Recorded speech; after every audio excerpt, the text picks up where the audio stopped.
گنگا رام صاحب ایک بہت ہی غیر متنازع شخصیت تھے، عالمی لیول کے بندے تھے.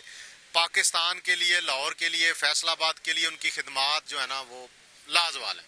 سر گنگا رام صاحب کے گھر کی تزئین و رائش کے لیے جو 80 لاکھ روپے دیے گئے ہیں نا، ہم اس کے مخالف نہیں ہیں. ہمارا کہنا یہ ہے کہ آپ گنگا رام صاحب کی رہائش کو گرانٹ دیں، لیکن اس میں ان کو بے دخل کریں. سر گنگا رام صاحب کی حویلی ہے، وہ نہ تو کسی کو الاٹ ہو سکتی ہے. گرانٹ دی گئی ہے وہ تو قومی ورثہ سمجھ کے دی گئی ہے نا، جبکہ اس کو ابھی تک قومی ورثہ نے اپنی تحویل میں نہیں لیا. السلام علیکم ناظرین، میں ہوں آپ کا میزبان سلطان مرزا. آپ دیکھ رہے ہیں ہمارا یوٹیوب چینل 50 نیوز. لاکھوں کروڑوں درود و سلام حضور پاک صلی اللہ علیہ وسلم کی ذات مبارک پر.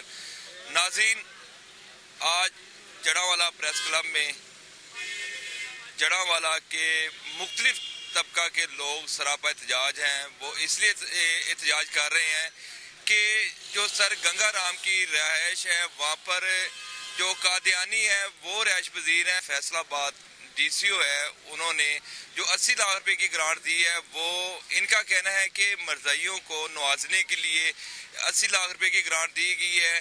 ان سے پوچھتے ہیں کہ یہ ان کا کیا کہنا ہے، اور اگر جو گرانٹ دی گئی ہے وہ گرانٹ تو دی گئی ہے جو سر گنگا رام کا جو گھر تھا اس کی تزئین و آرائش کے لیے، تو لیکن ان کا جو کہنا ہے ان سے ان کی زبانی پوچھتے ہیں. السلام علیکم جی. وعلیکم السلام. کیا کہتے ہیں جو 80 لاکھ روپے کی گرانٹ دی ہے ڈی سی او صاحب نے، تو وہ تو دی ہے جو سر گنگا رام کا جو گھر تھا اس کی تزئین و آرائش کے لیے دی گئی ہے، تو آپ کا موقف کیا ہے؟ دیکھیں جی، سر گنگا رام صاحب کے گھر کی تزئین و رائش کے لیے جو 80 لاکھ روپے دیے گئے ہیں نا، ہم اس کے مخالف نہیں ہیں.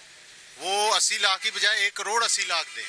لیکن بات یہ ہے کہ وہ جو رہائش گاہ ہے ان کی، اس پہ ناجائز قابض ہیں قادیانی، ٹھیک ہے، اور اس میں انہوں نے اپنی عبادت گاہ بھی بنا رکھی ہے. وہ اس میں اپنی دعوت و تبلیغ کا کام بھی کرتے ہیں، اور اس میں کسی عام آدمی کا داخلہ بھی بنا ہے، اور پورے علاقے کے وہ سربراہ قادیانی ہیں، ٹھیک ہے. تو اس کا مطلب یہ ہوا کہ وہ سر گنگا رام کی رہائش گاہ کے نظریے سے دی تو گئی، لیکن وہ اس کے فوائد وہ نہیں ہوں گے جس کے لیے وہ دی گئی ہے. وہ اصل میں وہ قادیانیوں کی جو تبلیغ ہے، جو ان کا مذہبی ان کا ایک نظریہ ہے، اس کو پھیلانے کے لیے استعمال ہوگی.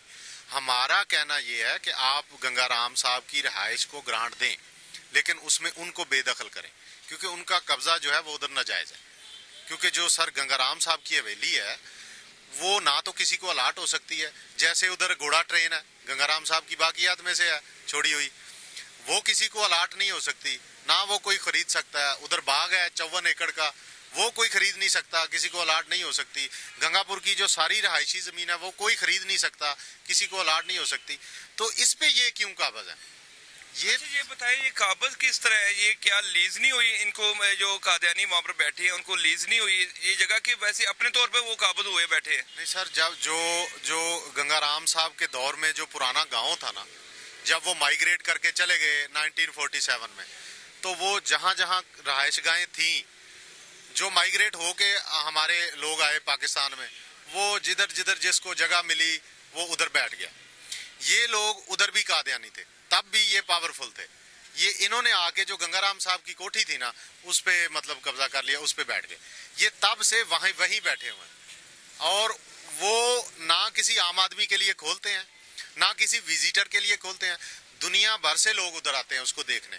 ابھی پچھلے دنوں کی بات ہے، میں آپ کو بتا رہا ہوں، ہمارے پاکستان کی بڑی مشہور شخصیت ہے مستنصر حسین تارڑ صاحب، عثمان پیرزادہ صاحب، ان کے ساتھ کئی سارے دوست احباب تھے، وہ جو سارے اپنا شوبز سے تعلق رکھنے والے، وہ سارے اس کو وزٹ کرنے آئے، کیونکہ وہ گنگا رام صاحب کے متعلق ایک بک لکھ رہے تھے لاہور آوارگی کے نام سے. تو اس میں گنگا رام صاحب کا تذکرہ تھا، چونکہ لاہور انہوں نے ڈیزائن کیا ہے. تو وہ کہتے کہ میں نے ابھی اس کو وزٹ کرنا ہے، تو وہ ان کے لیے نہیں کھولی گئی. وہ بڑی مشکل سے ہم نے ادھر ادھر سے کہلوا کے کسی کو انوالو کر کے وہ گیٹ کھلوایا انہوں نے، اور وہ پھر اندر گئے اور انہوں نے اس کو وزٹ کیا. اس کا انہوں نے کتاب میں بھی تذکرہ کیا، اور ان کا جو ہے نا فیس بک پہ ایک وہ ویژول بھی موجود ہے. مطلب کہنے کا یہ ہے کہ گنگا رام صاحب ایک بہت ہی غیر متنازع شخصیت تھے، عالمی لیول کے بندے تھے. پاکستان کے لیے، لاہور کے لیے، فیصل آباد کے لیے ان کی خدمات جو ہے نا وہ لازوال ہیں. اور فلاحی کام ان کے، جیسے گنگا رام ہاسپٹل ہے، جیسے گلاب دیوی ہاسپٹل ہے، یہ دیکھو جی اب آج بھی ان کے چندے پہ چل رہا ہے.